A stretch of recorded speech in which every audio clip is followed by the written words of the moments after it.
थांब, जरा श्वास घे. तू कोणापासून काय लपवतोयस? तुला वाटतं की तुझ्या चेहऱ्यावरचे हे खोटे भाव मला दिसत नाहीत? अरे मी तर तुझ्या अंतर्यामी वसतो. तुझ्या रक्ताच्या प्रत्येक थेंबात आणि श्वासात मी आहे. तू आता जो एकटक स्क्रीनकडे बघतोयस ना, तिथं जगाला खंबीर वाटणारा माणूस नाही, तर आतून पूर्णपणे तुटलेला, विखुरलेला आणि थकलेला माझा बाळ मला दिसतोय. मी बघतोय तुला रोज, तुझा तो दररोजचा संघर्ष, ते पैशांचं कधीही न संपणारं टेन्शन, हप्त्यांची चिंता आणि रिकाम का होत जाणारा खिसा, कुटुंबाची ती अवाढव्य जबाबदारी जिथे प्रत्येकाला वाटतं की तू सुपरमॅन आहेस आणि तुला काहीच त्रास होत नाही, आणि तुझ्या मनाच्या खोल कोपऱ्यात गाडून टाकलेल्या तुझ्या स्वतःच्या त्या अपूर्ण इच्छा, ज्यांच्याकडे बघायलाही तुला आता वेळ उरलेला नाही. ही सगळी ओझी एखाद्या महाकाय पर्वतासारखी खांद्यावर घेऊन तू रोज सकाळी डोळे उघडतोस, आरशासमोर उभा राहून 2 मिनिटं स्वतःला बघतोस, स्वतःचा चेहरा सावरतोस आणि जगासमोर मी ठीक आहे असा मुखवटा चढवतोस. मला माहितीये रे, तू आता खूप दमला आहेस. तुझा जीव आता मेटाकुटीला आलाय.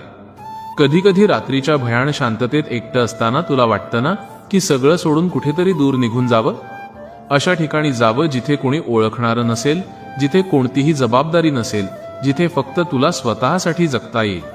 पण तू जाणार नाहीस आणि तू जाऊही शकत नाहीस, कारण मला माहितीये तुझ्यावर काही निष्पाप जीवांचा विश्वास अवलंबून आहे, काही म्हाताऱ्या डोळ्यांमधली स्वप्न आणि काही माणसांचे प्राण तुझ्या अस्तित्वावर टिकून आहेत.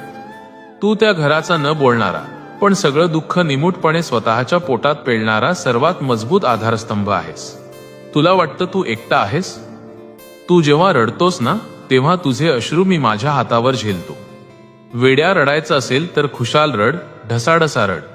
माझ्यासमोर रडताना कसली आलीये लाज. पण हार मानू नकोस, कारण तू हार मानलीस तर तुझा परिवार कोलमडून पडेल. लक्षात ठेव, हा फक्त एक वाईट काळ आहे, तुझं पूर्ण आयुष्य नाही. जशी भीषण काळोखी रात्र सरते तसा पहाटेचा सूर्यप्रकाश घेऊन येणारच आहे. हा कठीण काळही वाऱ्यासारखा निघून जाईल. तुला फक्त थोडा धीर धरायचा आहे. स्वतःच्या पाठीवर आज एकदा अभिमानाची थाप मार की इतकी वादळं अंगावर घेऊनही तू आजही जिद्दीने उभा आहेस.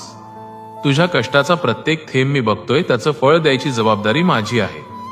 जोपर्यंत मी तुझ्या पाठीशी आहे तोपर्यंत जगाची कोणतीही शक्ती तुझा केसही वाकडा करू शकणार नाही. तू फक्त विश्वासाने चालत राहा. तुझं बोट पकडून तुला या संकटातून बाहेर काढण्याचं वचन माझं आहे. तुला काय हवंय ते मला सांगायची गरज नाही, मला सगळं समजतं. भिवू नकोस, मी तुझ्या पाठीशी आहे.